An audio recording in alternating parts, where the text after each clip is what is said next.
I just need to say that the total amount that this company will be entitled to per the new arrangement is over 100 million US dollars and not 55 as you said. The money is actually more than that.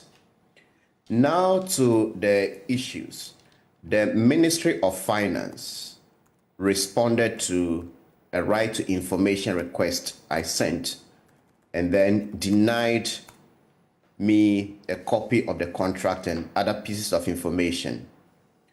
We sent this request in November last year, and then the response came a while ago.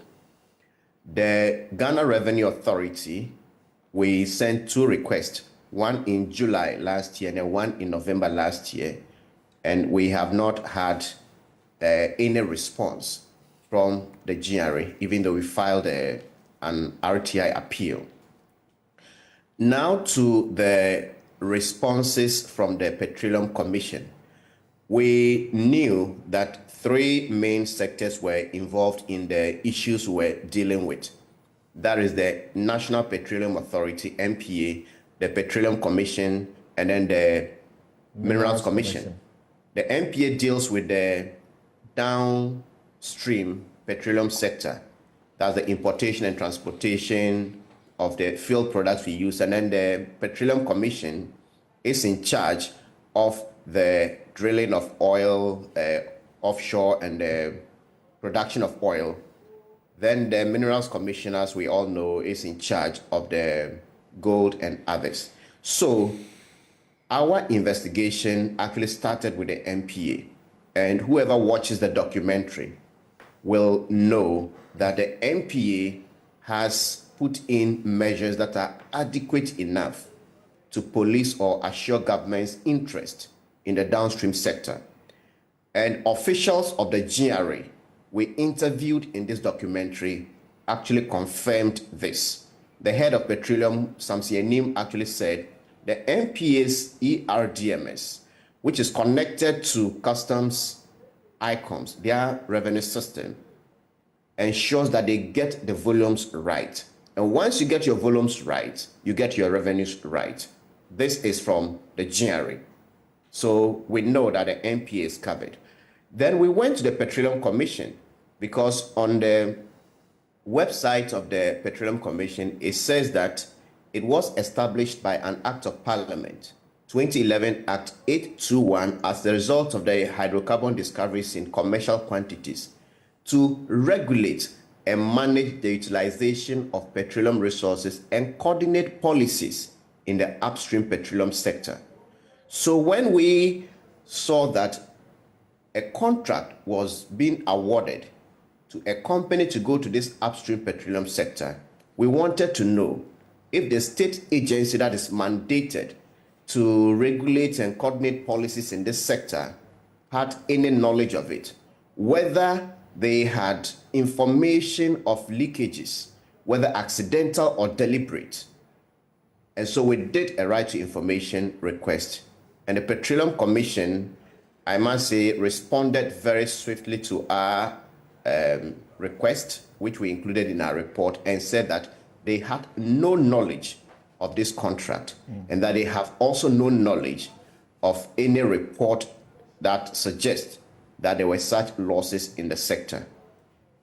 Then we wrote again to the Minerals Commission, and the Minerals Commission, according to its official mandate on its website, says it is the government of Ghana agency with the primary responsibility of developing and coordinating mineral sector policies and monitoring their implementation. So when they failed to respond, we appealed to the head of the entity, and we got a response this week. And this response came from the CEO of the Minerals Commission, Mr. Martin Ayisi, who actually said that the Minerals Commission did not play any role in this contract to SML. The Minerals Commission again stated that it did not have any report to suggest the losses in the sector. And the Minerals Commission went ahead to say it actually conducts periodic audits to assure government's interest or revenue in the sector. So what all of these point to is the simple fact that there was a letter that said the Minister of Finance, and we know the Minister of Finance is Ken Ofori-Atta, had determined that revenue assurance or monitoring should be done at the upstream sector and also the gold mining sectors. And these responses point to the fact that the state institutions that are mandated to monitor and ensure government's interest in these sectors were not involved. They had no input. They did not report any losses to the Ministry of Finance. And when the Ministry of Finance denied a response, one of the questions we also put to them was whether or not the ministry had received any reports from the sector agencies. And they denied to give us the contract, but they responded to that question. And I read from the Ministry of Finance letter, which was signed by Dr. Mohammed Amin Adam, a Minister of State at the Ministry of Finance. And the letter says, we do not have direct information on purported reports from agencies in the petroleum and mining sectors about losses in the downstream, upstream, and mining sectors.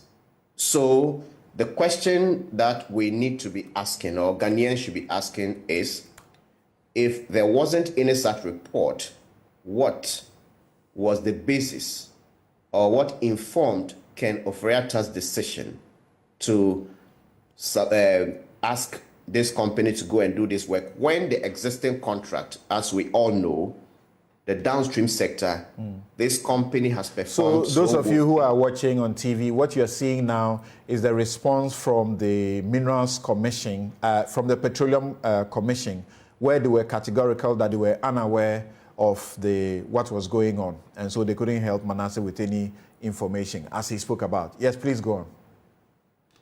Yes, so what I was trying to say is that the question everybody should be asking now is what informed the Minister of Finance's decision to ask this company to go to the gold mining sectors and also the upstream petroleum sectors. When, if you look at the Minerals Commission's response, it actually says that it conducts periodic audits together with some state institutions to ensure government's interest and doesn't have a hand in this. And back to the other issues that have come up, I think the Imani and then the ASEP statements made it very clear that the only defense or maybe substantial defense that the GRA gave in the wake of our investigation was that this company actually saved us money because when they started operation, volumes went up. And their own figures, which they were reported to the Ministry of Finance under the ESLA, actually contradict this claim. And that in 2022, the volumes actually went down. And this goes to add to the fact that the company, SML, which made these claims, backed down or said no, they weren't true when we confronted them.